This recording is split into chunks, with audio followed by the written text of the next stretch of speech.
Houston, this is Station. I am ready for the event.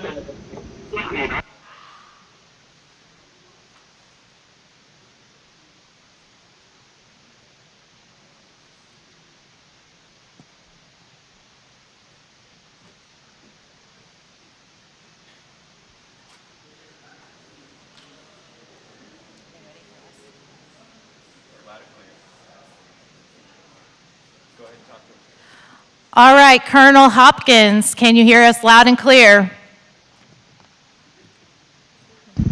Yes, I can hear you loud and clear. Welcome to the International Space Station. Thank you so much. We're so happy that you chose Osage High School as your event of choice. I'm Mrs. Johnson. I'm the principal here. We're so proud that you're an alumni of this school, and we like to share your story with everyone who comes to visit and who attends. We have several students here in the auditorium listening across our district in classrooms and online. So we're going to get straight to the questions. Our first question comes from Junior Amelia Miller. Hi. So, from your point of view, what is the overall goal or purpose of space exploration? Hey, Amelia. Wow, you're hitting the big ones right off the bat. So space exploration, why are we doing it? There's the very big picture goal that people talk about, that you're not going to survive very long as a single planet species. But I also think that we do space exploration just because it's in our nature. We're always thirsting for new knowledge. We're always wanting to explore, and space is just the next frontier. And so I think that's why we're doing it, and I think that's why we're up here. We're still in the very early stages of space exploration, and so it's going to be exciting to see what happens over the next 10, 20, 30, and 100 years. Thank you. Our next question comes from sophomore Bobby Boswell. What do you look to achieve by going to space? Hey, Bobby. What's interesting for me is for all of you out there, all of the students out there, you've never known a time when there hasn't been a U.S. astronaut in space. The International Space Station, we've been operating this for over 20 years. Before that, of course, we had the Space Shuttle, but the Space Shuttle would only go up for a couple weeks at a time. And so it's really this long-duration space flight, this constant presence in low Earth orbit is something new. And so what do I hope to accomplish during my time in space? Well, it's going to keep on going after I'm gone.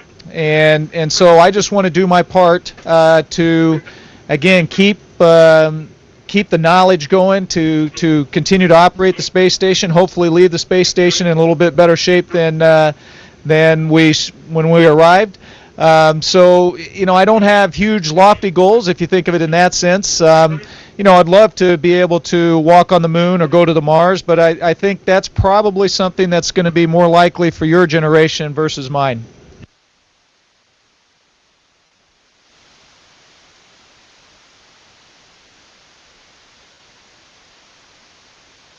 An astronaut, and how'd you make that happen? Say that one more time. Oh, your question dropped out. Can you say it again? When did you actually when you want to be an astronaut? When did you make that happen? It's funny. When did I want to be an astronaut? It's actually when I was sitting where you guys are today. So this was back it was in the 80s, and that was the early days of the Space Shuttle program. And it piqued my interest. It was something that I thought would be a fun job, if you will. So I think once you kind of set that goal of wanting to go to space, you also kind of have to set another goal of what do I want to do in life. And what do I mean by that? You can't just come out of high school and decide I want to be an astronaut and it's going to happen. You've got to pick another career field. You've got to pick something else that you want to do. And so when I say that has to be kind of equal, because becoming an astronaut is you got to get a little lucky in that, and there's a lot of reasons why you might not end up being an astronaut. So you need to find something that you're passionate about, something that you want to go do. And so for me, I wanted to get into flying and in the Air Force, and so I did that. I got into engineering at the University of Illinois, got into the Air Force, got to go in the flight test, and from there I was loving my career in the Air Force, and it just worked out that those two goals of mine met, and I got selected by NASA. Our next question comes from Joey Adams, Senior. What does it take to recover when returning from space? You know, I'm not sure if you ever fully recover when returning from space. There are some short-term impacts, like your vestibular system is very messed up, so your stability is pretty bad. Things feel heavy when you first get back, but usually those kind of impacts are gone within a week or two. But then we have some longer-term effects, and you've got some cardiovascular effects. Your heart, you've got some bone. You usually have some bone loss while you're up here. I had impacts to my eyes, and so it took years for some of that to come back. And then, quite frankly, it doesn't always come back the same. Like when our bone density comes back, it's not the same type of structure as it was when we left. So the long-term effects, we're still figuring that out. And so it's a slow process in terms of recovery once you get back to Earth. And our next question is from Senior Corey Hupke. Hello, Mr. Hopkins. What do you miss most about Earth? Corey, I tell you, you're asking that question, and I think we're at like day 115 in space. So there's a lot of things I'm missing about Earth. A lot of them are pretty simple. I miss the weather. Up here it's always 70 degrees. I know you guys had some cold weather just recently, and that probably sounds pretty good, but quite frankly, it's nice to have a little variety. It never rains, it never snows, no wind, nothing up here. I miss a meal that's cooked fresh. Of course, everything we have up here has been packaged and it's probably been sitting up here for a year or more. And so, boy, just to have not only fresh food, but something that's fresh cooked. I miss a shower. We don't get to have showers up here, and so what we end up using instead is we just take a sponge bath. And then, the biggest thing that I miss, of course, is the people. And it's kind of interesting. When you get up here, your worldview gets real small because we're inside this International Space Station that just has a few rooms. You're around 6 people, and that's it. And so from that perspective, your worldview gets really small. But it also gets very big at the same time because when you look out the window, you see the Earth, and it's huge. And you get to see entire continents. You get to see entire weather systems. And so that's pretty amazing. And so what I miss is the part in the middle, and that's the people. That's just that randomness of, when you stop and get gas and you run into your neighbors and things like that. We don't get that up here. Everything has a purpose on the space station. And so there's a lot of things I miss, but that's probably the most. Including my family, though. You always miss your family. Thank you. Our next question is from Senior Paven Clark. How do you exercise in space? Yeah, that's a big deal for us up here. I mentioned the bone loss. I didn't mention the muscle atrophy, but that can also happen. And so the main way we counteract that is through exercise. And so we actually have it on our schedule every day that you're up here. Now, the few days that I won't exercise, for example, is when I go out on a spacewalk, because that's a pretty long day. But otherwise, I'm doing some type of physical activity up here. What does that involve? We've got a weightlifting device, but it's not like weights that you're used to in your gym. It's actually, we use vacuum. So we've got these cylinders that we take to a vacuum. So picture a syringe that you're holding against your hand, and you try and pull back on the plunger, and you can't. So you're pulling against that vacuum. And so that's how we lift weights up here. And just through connected to those cylinders, you've got pulleys and lever arms, and that's what allows you to lift. We also have a treadmill up here, but we have to wear a harness, and bungees that hold you down on it. And then we also have an exercise bike. It's not really a bike, it's like a box that's got 2 pedals on it, but it's a pretty tough workout. So anywhere from an hour and a half to 2 hours a day is what we do when we exercise up here, and it works pretty well. We come back in pretty good shape. Our next question comes from senior Sarah Wolf. As a career astronaut, what kinds of things are you doing when you aren't on a mission in space? Yeah, you know, the interesting part about being a career astronaut is most of the time you're not in space. And so there are a lot of jobs on the ground that we have to do. One of the things we have to do is we're always in training. You always have to keep your skills up, so we always have to practice spacewalks. We always have to practice with the robotic arm. We fly T-38s. And then you're teaching. So once you've had a chance to fly in space, you come back and you have an opportunity to train those that haven't gone into space yet, and so you become an instructor astronaut. Other jobs that we have within our office, we've got different branches, and so someone on the ground one of the astronauts on the ground has to be the branch chief. So that's for those that are assigned, that are going in training. That could be for EVAs, so we have a person that's in charge on the ground of EVAs. We have representation in some of the bigger meetings, some of the bigger forums within Johnson Space Center, where the human spaceflight program is for NASA. And so you've got a wide variety of jobs that you can do when you're on the ground. And again, unfortunately, that's where you spend most of your time. Thank you. Our next question is from freshman Carissa White. Mr. Hopkins, what is it like being the commander of a space station, and what are some of your responsibilities, and what does teamwork look like when you're in space? You know, that's a great question, and I have a small correction there. So I am the commander of the SpaceX Crew Dragon Resilience. That's the vehicle that brought us up here that we launched on. The actual commander of the International Space Station is one of our Russian cosmonaut crewmates up here, Sergei Ryzhikov. And so I can certainly tell you what it's like to be the commander of the launch vehicle. And basically, you're responsible. You're responsible for your crewmates. You're responsible for the vehicle. You're responsible to make sure that vehicle, once it's docked to the International Space Station, is always ready to go, because that's also our lifeboat. So if we should have an emergency or something of that nature while we're up here, we would go into our vehicle, and that's what we'd use to come home. So that's what we also come home in at the end of the 6 months. But the bottom line is, you're kind of just facilitating that team. You mentioned the teamwork, and that's everything we do up here is all about teamwork.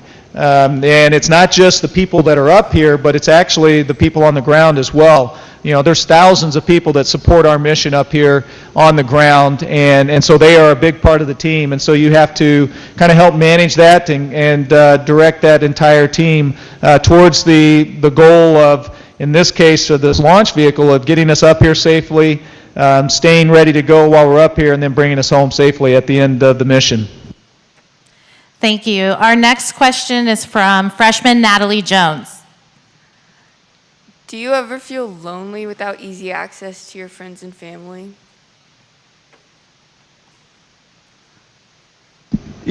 You know, when you're living in small, confined spaces with 6 other people, I wouldn't say you ever feel lonely. But at the same time, you certainly miss your family. But you know, one of the nice things about up here, believe it or not, we can actually call our families just about 24/7. And so I actually talk to my wife and my 2 sons pretty much every day. And so we're able to stay in touch. We actually, once a week, we get to have a video conference with our families. And so the last time I was here in space, my kids were still in high school and junior high and playing hockey. And so I actually worked out a few times where I got to watch their hockey games live while I was up here. And so that helps you stay connected, and NASA does a great job with that, of keeping you connected with your family and your friends, because when you still feel that connection, when you know everything's good down on Earth, it helps you do your job up here and be more effective during the work week. Our next question is from sophomore Devin Williams. Howdy. What was your favorite thing about going to high school at Osage? Hey, you know, you're probably going to see a kind of a common theme here. You know, I mentioned the thing I miss the most, and that's kind of the people and life down on Earth. And that's what I miss the most, or one of my favorite things about going to school at Osage. You know, Osage, I think, is the right size, right? It's big enough that you've got a fairly decent sized class, but at the same time, it's not too big. And so, you know, I enjoyed knowing everybody in the whole school, or at least knowing pretty much everybody's name, right? You might not know them well, but at least you knew who everybody was. And so that kind of small town school I liked. And, you know, certainly I've been around the bigger schools, you know, went to University of Illinois where, you know, you got 30,000 people and all that, and that was great as well. But there was something about just being in that small school that was pretty special. And so I encourage you all, you know, you got this great big world out there, and you guys are going to jump out into it, and it's going to be fantastic, but at the same time, treasure what you have right now, because it's pretty special. We have a couple more questions. Our next question is from Senior Davis Salee. What's your next big goal to accomplish? So I'm going to shorten that down a little bit in terms of the next big goal is we're going out on a spacewalk on Saturday. And so getting out the hatch safely and coming back in the hatch safely, that's the next big goal. Follow that is we're probably going to do a port relocate, which means we're going to undock our vehicle from the station and move it to a different spot on station. So that'll be the next big goal. And then after that, it's to get home safely.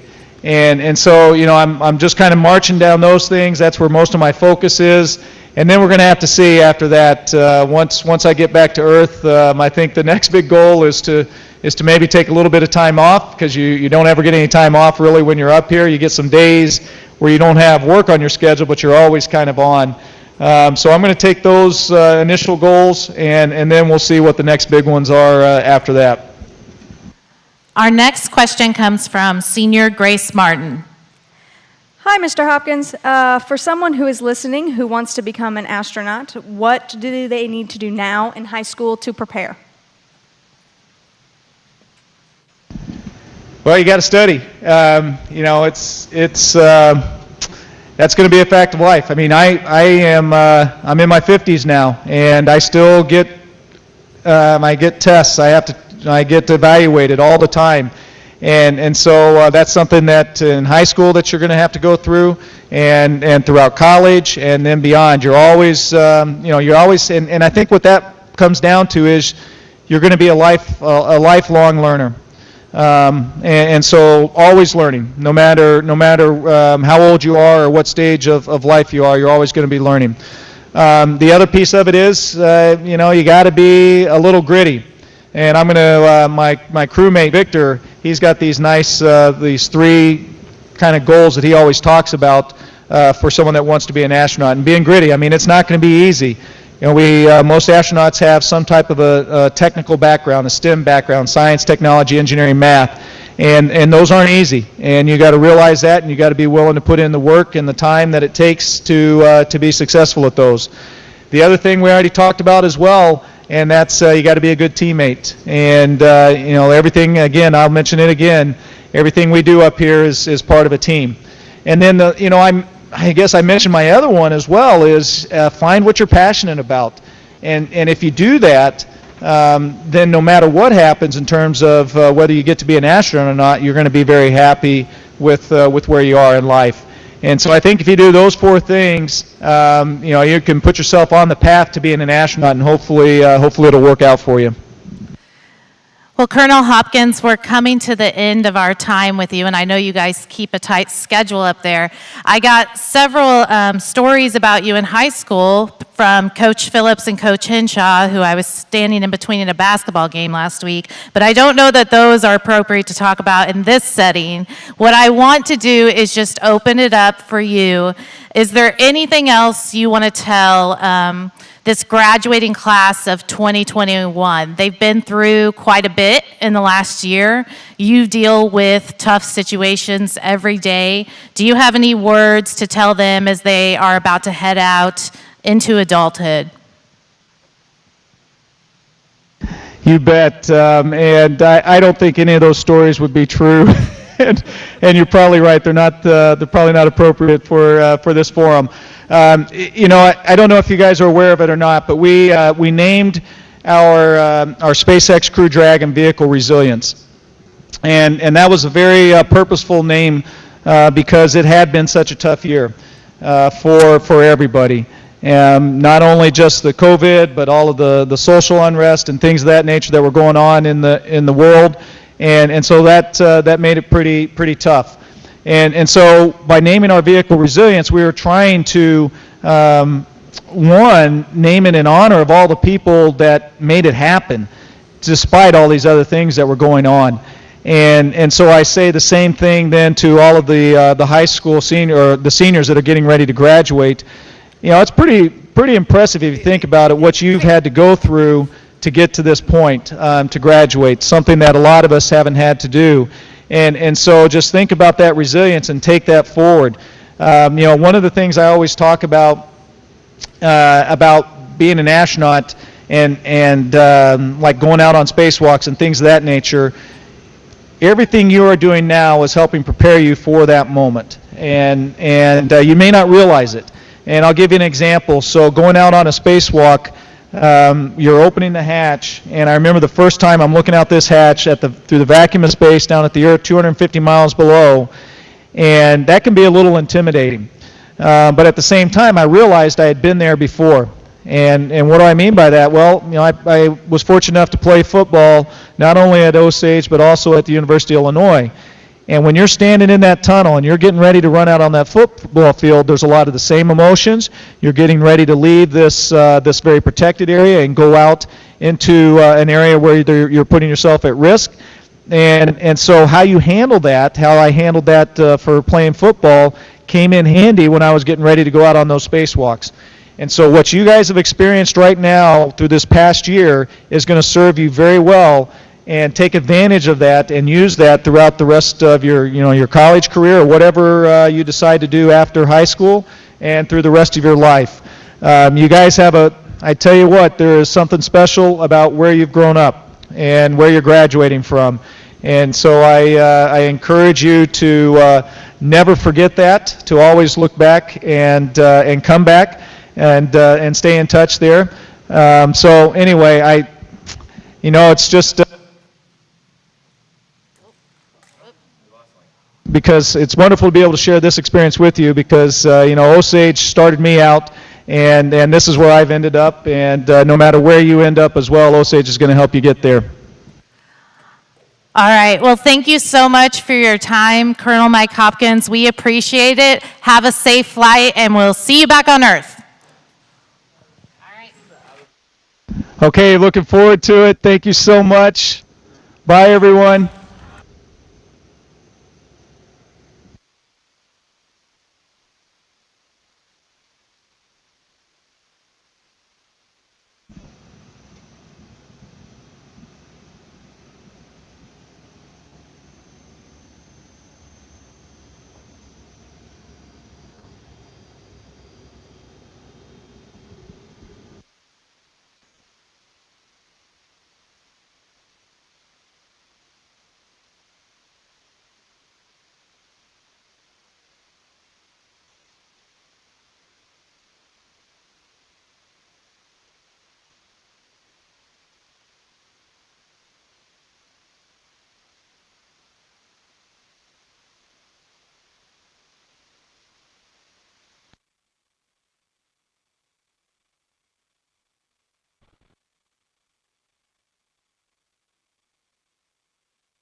the light bulb clicked that I could be an engineer. So I studied, I did my some of my studies at the University of Cambridge,